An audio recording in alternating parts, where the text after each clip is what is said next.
at this time, we need to approve our agenda. If there's any corrections or deletions or additions, hearing none, I will ask for a motion. Motion to approve the agenda. Have a motion to approve Second. and a second. All in favor? Well, I hope everyone has the opportunity to look back over the minutes. I know it's been a while, but do we have any corrections or anything that we need to change at this time? Make a motion to approve the minutes as presented. Second. Have a motion and a second. All in favor? Well, and here's the good time, accommodations.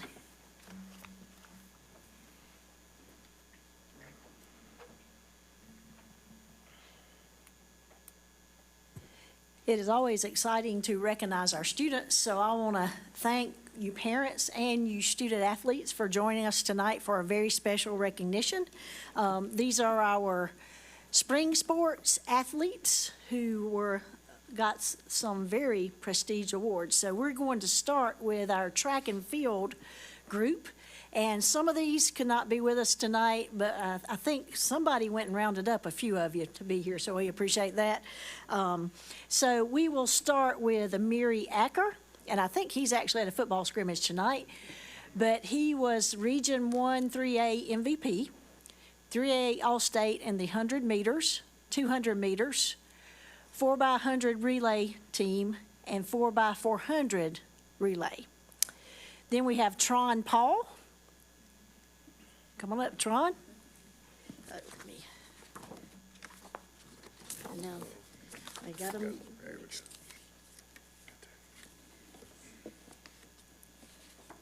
Okay, Tron, 3A All-State in 4x100 meter relay. Stay up here, Tron, you don't get to leave. And 4x400 meter relay. And when they come in, Tron will be receiving a state championship ring. So, to be known.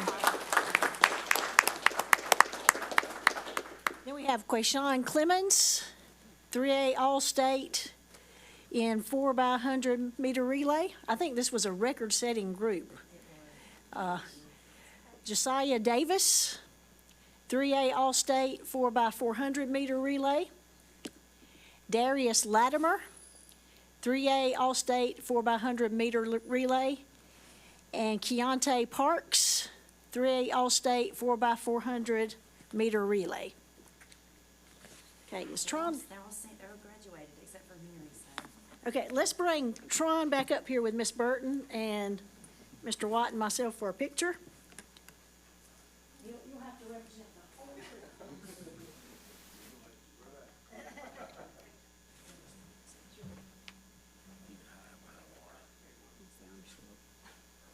Is that what you're saying? Over shorter?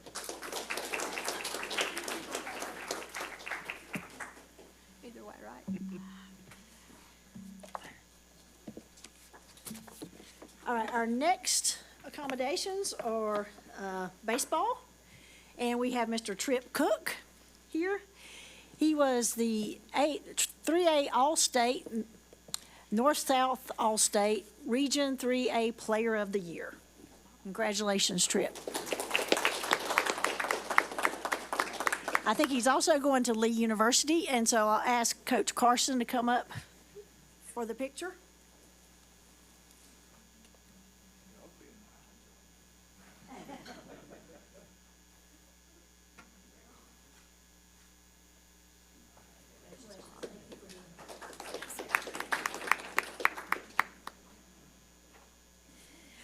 Okay, the next two are from softball. We have Kaylee Rouse, 3A All-State in softball.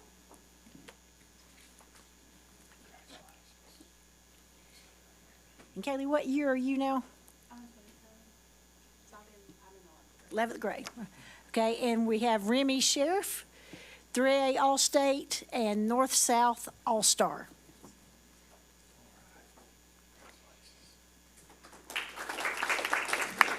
And Coach Kraft, if you'll come up.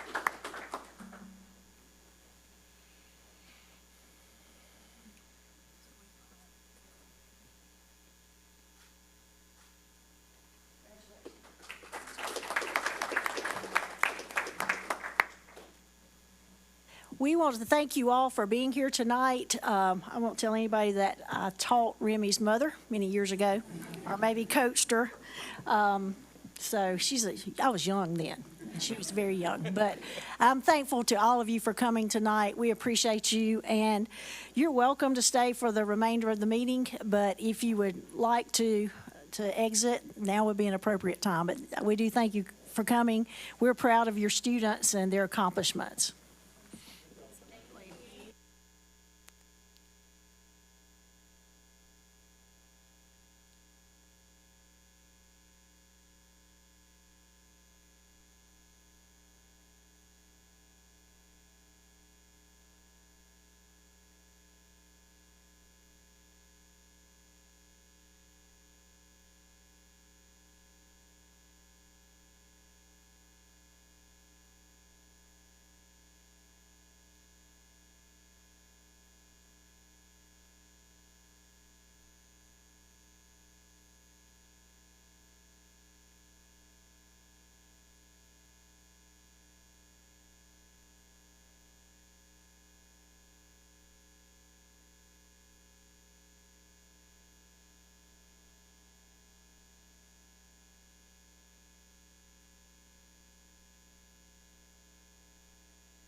All righty. We did not have any citizens' comments, so we will move right along. So, Mr. Matthew Moore? All right. Thank you, sir. So I'll get us started taking a look at general fund for the first month of the 2025-2026 fiscal year. So through the end of July, our revenues exceed our expenditures by $383,264. Very, very early in the year, not a whole lot to glean from that.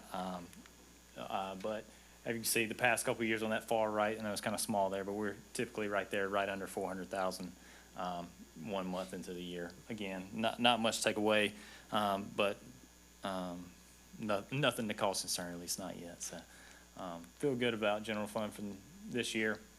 I do want to point out there, just kind of comparison to prior years, are particularly that final change to fund balance column I got highlighted there, that $520,725.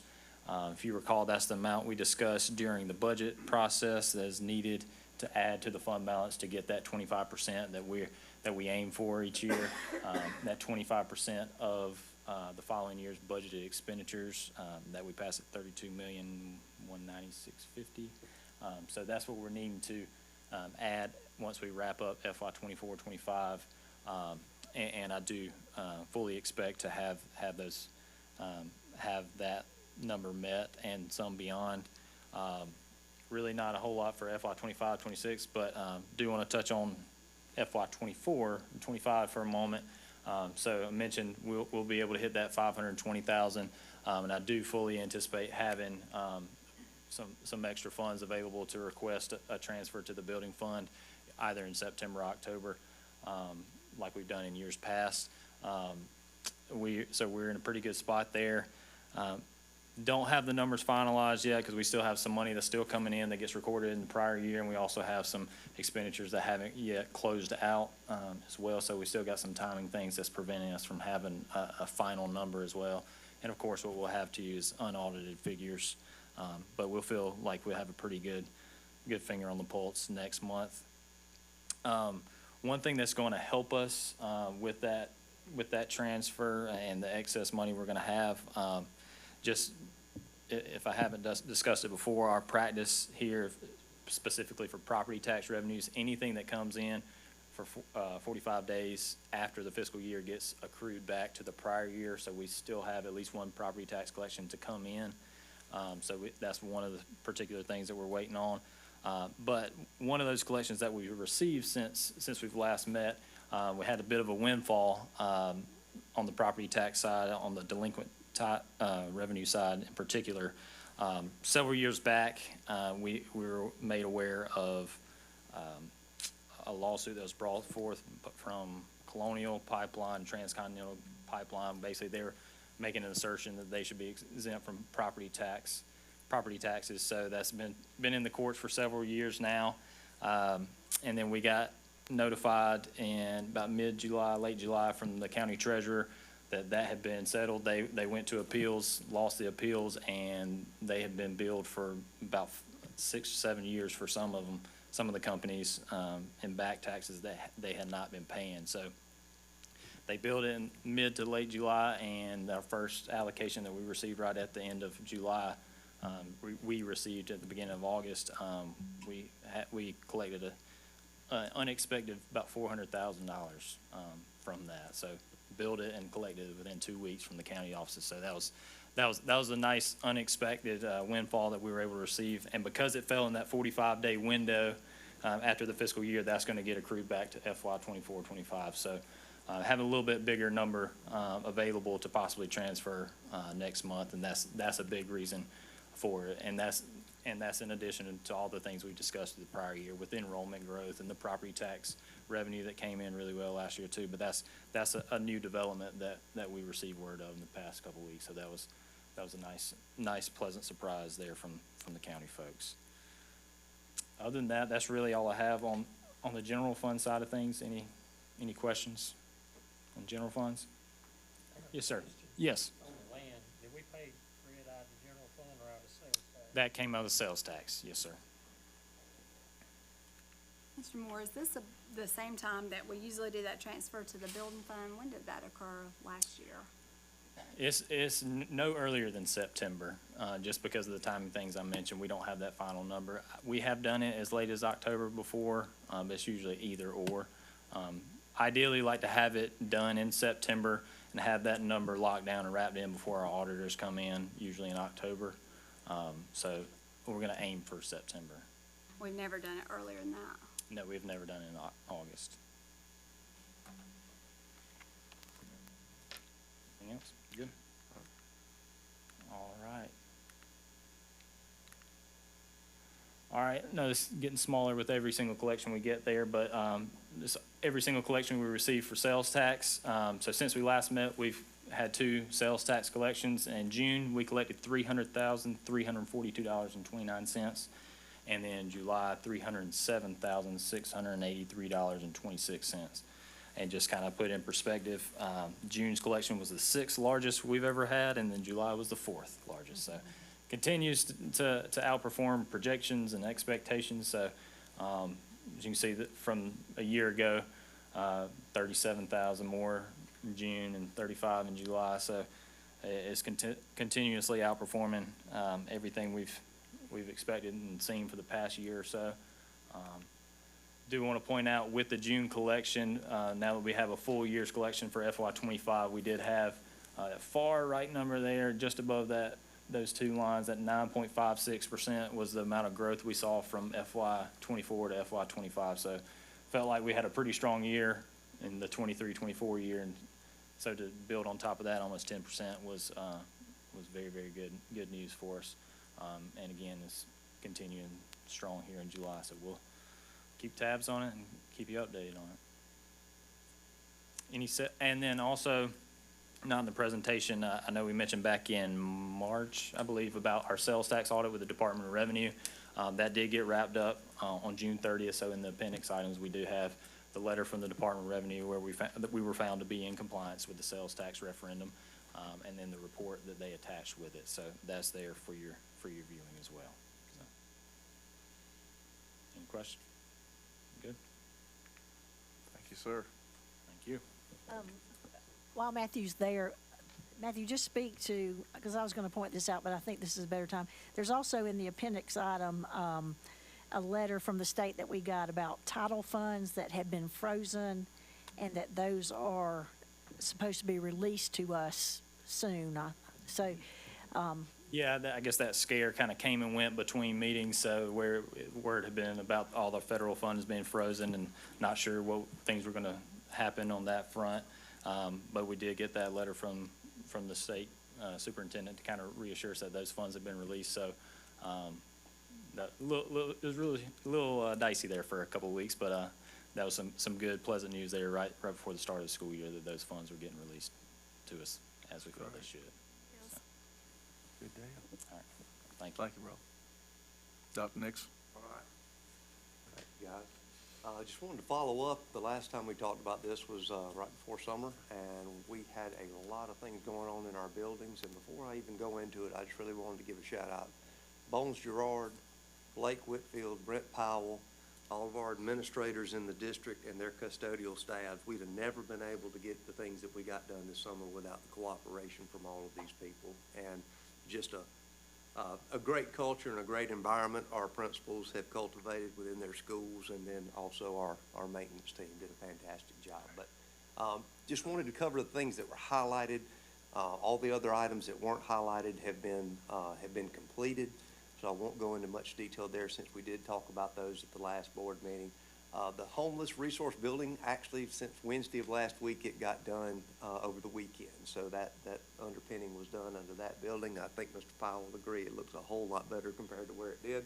The classroom doors, that project, we had a lot of delays with supply chains. That has been very, very difficult getting the custom cut doors. There's a lot of money out there for those type of renovations, and unfortunately, we weren't able to get it done over the summertime, but they are in production, and their plan is to work nights and weekends and times whenever the buildings aren't occupied. So hopefully in the next couple of months, I'll be able to give you an update. Again, that was grant money that was used there, so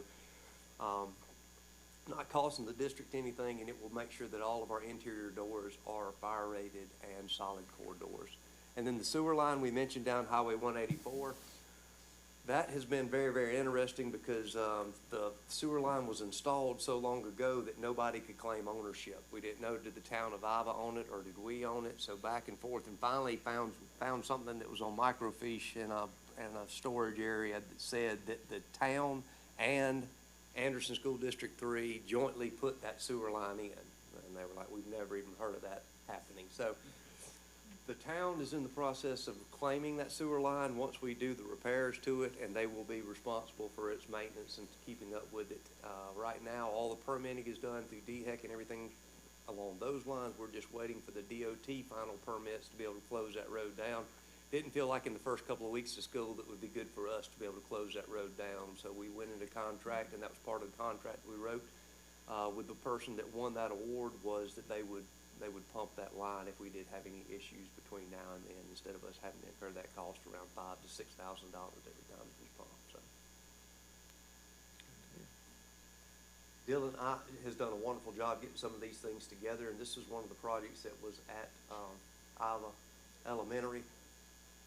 We had stained and pretty rotten looking carpet in that area, and got together with, I think Mr. Powell, his team had some say-so in the LVT that went down in there, and it is absolutely amazing how much newer, brighter, and how much cleaner, once we got the carpet out of that area, is. I know that your media specialist was very, very happy with the outcome. So this was one of the areas that we've been very concerned about safety and security. That entire area, that wooded area beside Iowa Elementary, there was a lot of old appliances, metal, concrete. It seemed to be a dumping ground for several decades in that area, and it was covered up with briars and undergrowth. So from a safety and security standpoint, it was a weak area on that campus for somebody to be able to get in that area and potentially do harm to our school, or for a child to be able to get in there and get hurt on all the stuff that was there. So we were able to clean that up. If you've driven down the Andrewville Highway, it looks a whole lot better, and we're going to maintain that area and keep it at that level with multiple spraying during the year, and then any more work that needs to be done with a cutter head. Star Elementary School. That was the highlighted items, underpin the adult education building, very similar. These are portables that are still used and occupied, so we're trying to get those in a little bit better shape than where they've been. And again, the interior door project, that will have to be done at night and on the weekends due to availability of the equipment. Star Iowa Middle School. You can go to the next part. So you see at the car rider entrance and a walkthrough with, Ms. Wilson. She made us aware of some areas that were being eroded around the walkway. And, the drain lines coming from off the roof had been collapsed for several years as far as we know. But the erosion was occurring and that, old cross ties removed and retaining walls put there, and it looks so much better. I've had some positive comments from parents that have gone through about how much better that dresses up that part of the building and prevented potential erosion issues that would eventually cavitate it out from under that sidewalk and caused it to potentially collapse. Star Elementary School, that's new painting on the letters. So the spun aluminum letters are 50, 60 years old and brought new life to those, powder coating them in our crescent gold. So painting in the hallway paint, it's amazing to me how much new paint in a building can make that building look good. So Mr. McCullough captured some of those pictures for us to show that process. And this is the biggest impact, in my opinion, for our paint. The gym had an antiquated paint scheme and it wasn't very inviting, and we pretty much have replicated the paint scheme that we used at Crescent High School. Mr. McCullough was involved in some of those selections, and Ms. Hatcher really likes a white, clean look. It looks so much better for our parents and looks so much better for our students to be able to come in every single day. So we're excited about that project and completion of that painting.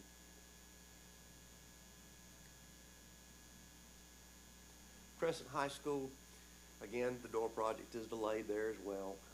And then the update from there, the band tower. I know that we had discussed the band has grown exponentially and they needed more space based on where the tower was now. We did get a quote that was inside our budget, and that band tower will be moved to the parking lot adjacent to the school. It'll cause us to lose 2 parking spaces, but long-term for our band, they'll have the vantage point that they need. Yeah, I know, it's terrible. We gained 286 parking spaces by moving the buses down here, so we feel like we can afford to lose the 2. Your phone but, gonna ring off too? It's Mr. Roberts' principal parking place will be taken. But the band tower, according to Mr. Waters, gives him an entire football field space down there now. So this is as much space as he'll ever need for advancement with the band, and really proud of what he's done with that group. And I know Mr. Roberts is very pleased with where our band is going and the direction we're going. Switchgear project, that was huge. Again, just to reiterate, those guys worked very, very hard on that project this summer. And if that switchgear had gone out, we would have lost power to pretty much 40 or 50% of the building, and lost power to our cafeteria. So we wouldn't have been able to have school for months doing that. So transportation, dirty carpet, replaced it with LVT. I love to get dirty carpet out of spaces and replace it with LVT. And the bus drivers coming back, they were very, very happy with how nice that looked for them. One of the hardest jobs in the district, so they deserve a nice, friendly looking place. So can't say enough good things about Lloyd Roofing. They did a wonderful job for us. First time they've won a contract with us in the last 5 years, but they did a fantastic job. Very, very clean, very, very professional, and did a great job cleaning up after the fact. So as of now, that was the last place that had active leaks within Crescent High School. So I say that, knock on wood, we'll have, but if it wasn't tested with the rain that we recently had, I feel like we're in great shape there. So,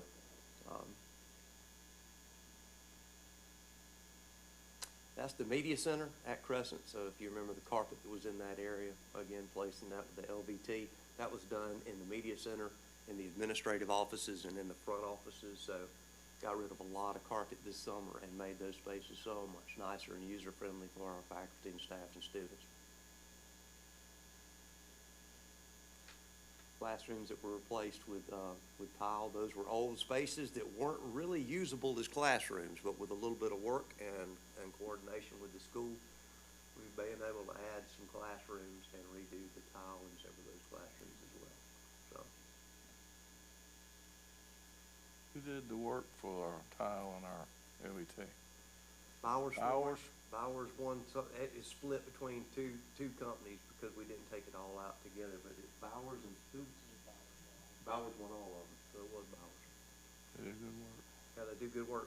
Very, very professional. They did all hours at the house. Anybody have any questions about any of the projects this summer? It's great. Thank you. I appreciate that, and want to thank the board too. We used up PAYGO, the amount of money that's allocated each year by the board. Y'all reinstating those funds, we used up every dime of it. And, a lot of these projects and these things wouldn't have been possible without that additional PAYGO funding. One thing that I didn't capture on my slide that I did want to mention as well, on September the 3rd, we're trying to coordinate with all emergency management personnel to do the emergency personnel tours. So going to work with the principals tomorrow and make sure that those dates are available. And Chief Bench, we've already been in conversation, so there'll be more information coming out from Ms. Hipp or myself in regards to the board, but just wanted y'all to put a place mark on your calendars for that day. Always great to have you guys there, and always get positive feedback from emergency management folks whenever we put them together. So, anybody have any questions of me? Just what was that date one more time? It's September the 3rd. That's on a Wednesday. Thank you. You're welcome. You're good. Thank you, buddy. Ms. Bird? Don't act shocked. No, I was just reading that. I thought, oh, okay. Well, I am, sorry.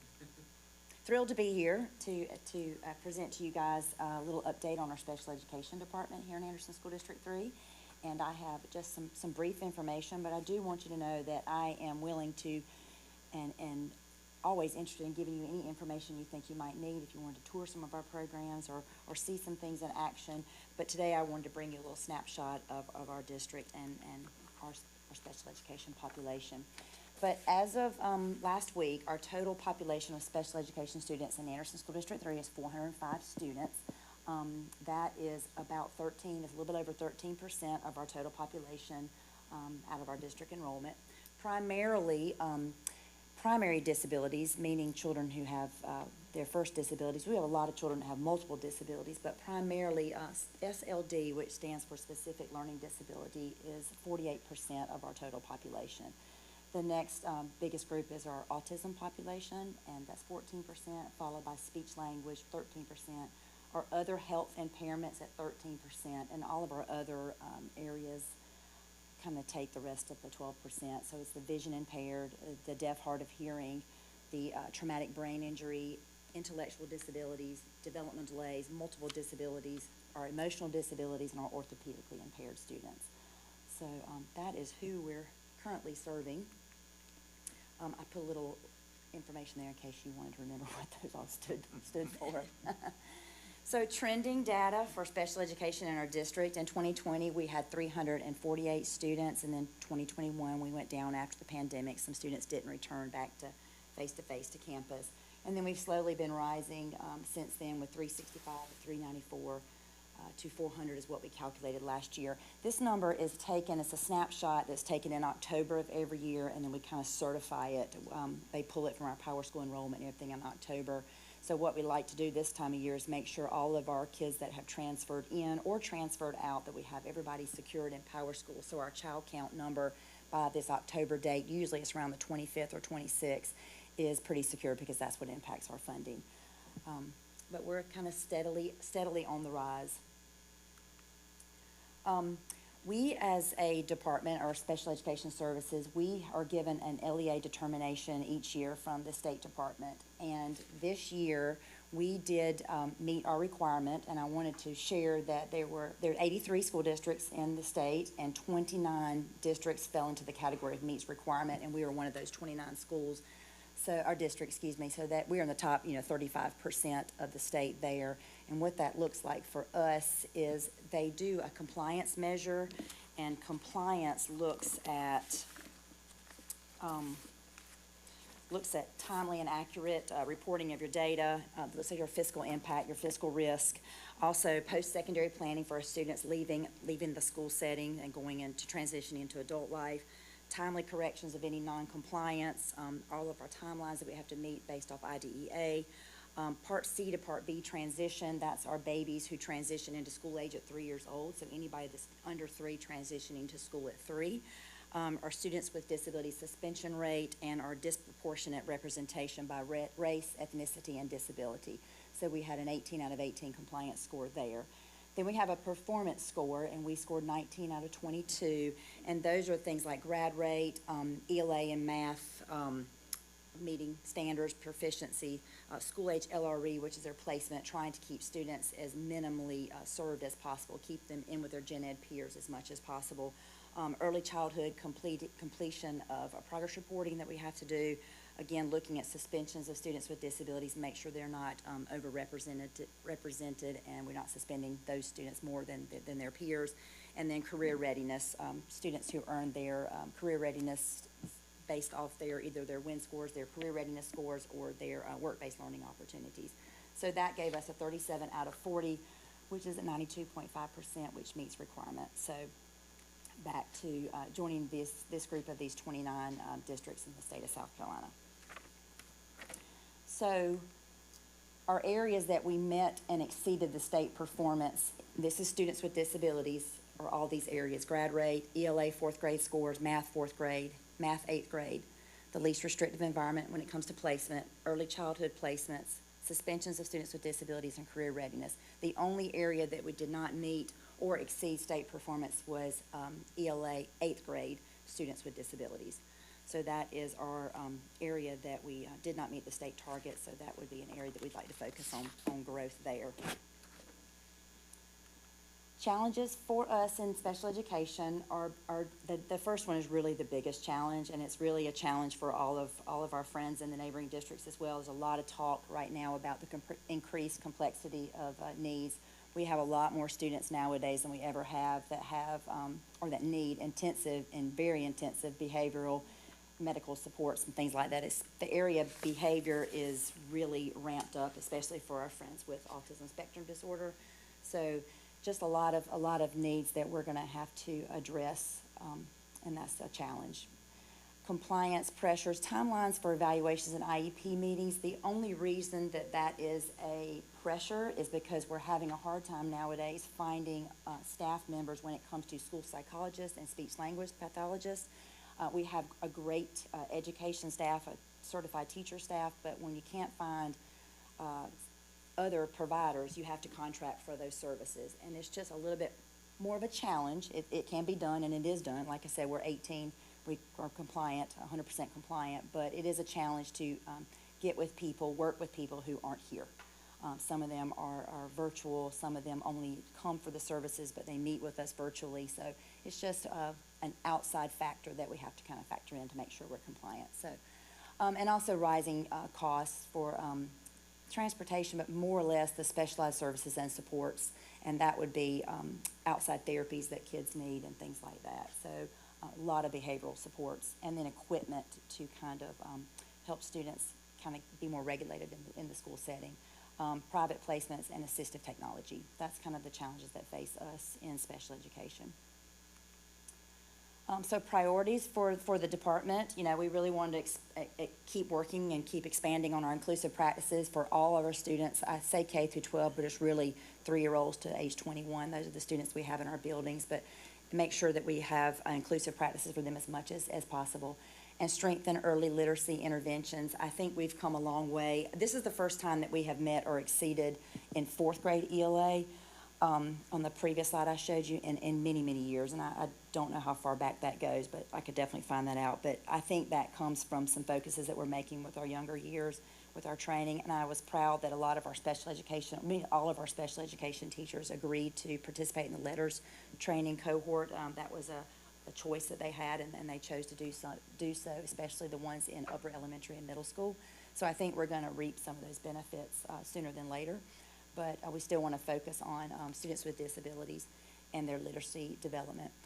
System goals, we want to improve on the MTSS to SPED pathway, just really get clearer with our identification and our support that we provide through the MTSS process, which gives us really the data and informed practices that we need to know to develop a great pipeline to special education. Increased staff expertise, really want to beef up our autism and behavioral training. And a personal goal, but also I think it's a goal that especially our high school families and our staff would agree with, is engaging our families in partnerships with the Office of Intellectual and Developmental Disabilities. It used to be called DDSN. to help them transition from school life to adult life and kind of what's next for them and know what kind of supports and resources are out there in our communities for them and their families. So that is special education in a nutshell. So I appreciate the ability to come and speak to you guys today, but do you have any questions for me or anything I can answer for you or share with you? I have a quick question. Sure. For the services that we're, you should say, farming out to, Yes. Contract. contractors, right? Yes, sir. Is that because the need isn't great enough inside the district to support from internally, or is that just because it's so hard to find? It's hard to find it, and I personally believe it's because those programs are not offered for college programs are not offered locally. They're in Columbia or Francis Marion or other places in our state, but Clemson, AU, all the more local colleges, universities do not offer schools for speech language pathology or for school psychology. And also, we have to compete, especially with speech language pathologists, therapists, we have to compete with the medical world for that, so they could work there as opposed to the classroom educational setting. So it's a competition thing, but it's really an availability thing. They're just not there. We've had the school psychology position posted now, I believe, 3 years. And we've got a great school psychologist that we work with, and she's out of Lexington, and she actually comes here to do her work, but she's not here when she's not working, you know. So we're very fortunate with what we do have, but it would just be really, really nice to have somebody local in our schools every day. Right. I guess I would assume the other districts in Anderson County also struggle with that. Yes, sir. Yes, sir. We all, actually, the company that we contract with for school psychologists is called Little Johnny, and it's actually a guy who used to be in the upstate area, and he just stepped out from working in the school setting and just kind of stole a bunch of school psychologists from a lot of the districts and made his own little team. We are all using Little Johnny for our school psychology needs in the upstate area. But some of our districts, our larger districts, our friends, they have, you know, maybe if they have 5, they may have 3 or 4 of their own, but they contract for the 1 or 2 that they were not able to hire. We just only need 1. Right. So that's really our struggle here. We don't really need more than 1. Okay. Thank you. Is 400, is that an all-time high, or is that kind of an average for us year to year? Well, it's pretty much been on the rise every year by about 10 kids since we kind of leveled back out from the pandemic. But pre-pandemic, we were averaging out around 350. So we're definitely growing. And the group of autism spectrum disorder, that's the area that's growing the most. It used to be speech language impairments was our number 2 disability. And I was really shocked to see that autism has now passed Well, I that. It's really remember tied, but passed a it. few years ago, when I was in school, Yes. I remember students going out for speech therapy and stuff like that, but nothing on the scale that we are now. So I don't know if they just didn't test for it or if it just wasn't available. I don't know, but Our younger families, meaning babies, are actually getting referred to therapies and specialists, I think more than they used to be. I Right. think doctors or families are having concerns, or doctors are recognizing things of concern earlier, and they're sending them to groups that provide early intervention when it comes to just early academic intervention, speech therapy, occupational therapy, and physical therapy. And then when they do that, that just kind of sets up a natural flow for them to contact the school and say, hey, my child's 1, 2, about to be 3. They've been receiving these services through their medical team.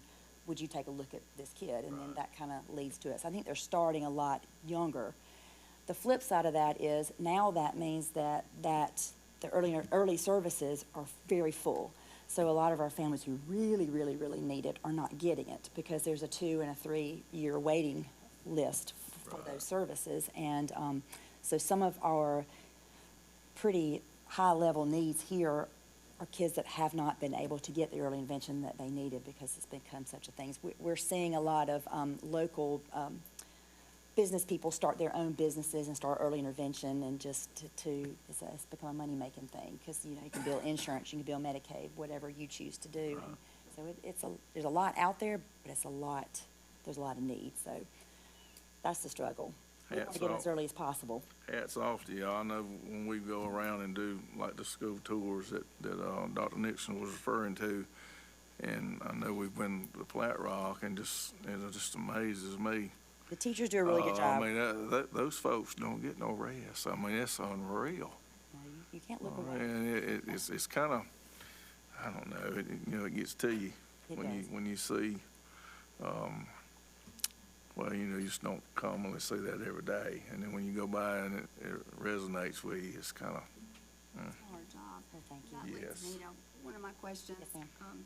What's the average caseload of our case managers? Okay, so in what we would call a resource setting, which would be typically students, if you're talking about high school, who are earning their high school diploma. So they're on the pathway to earn their high school diploma, but they need extra support for their disability. The caseload is 33 to 1.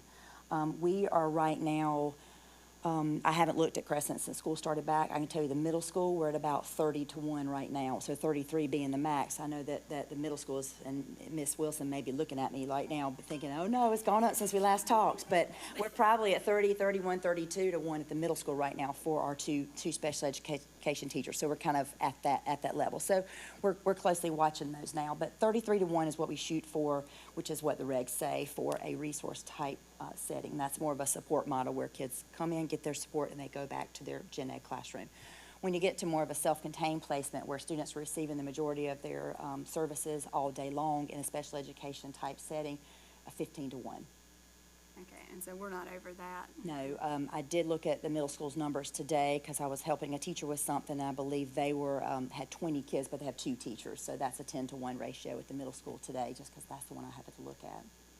Now, the other question is, have we looked at kind of growing your own, sending teachers, letting them go back to school to get their degree, school psychologist, and then they work for us for 3 years? I know some of the larger districts do that. I think Greenville County may. Well, that would be actually something that you guys might could help us with. So, first of all, when it comes to teachers, we've done a phenomenal job with growing our own there. We've had many teachers take part in an SC Create program for being a special education teacher, and we have more currently in that program now. But when it comes for speech language pathology, speech language therapist, and school psychologist, there is an SC Create program for those that our teachers right now could go back and get those. The problem is the district has to sign that they will employ that person for 3 years. Now, school psychology, it's going to take 3 to 4 years to get that degree. So it may be something that you guys could discuss. Do you feel like you could sign that, would feel comfortable signing that for someone? Because in 3 years, we don't know right now what we'll need in 3 years. Likely, we'll probably need somebody. But was that something that the board would like to kind of gamble with, I guess you'd say? And that's the same with speech.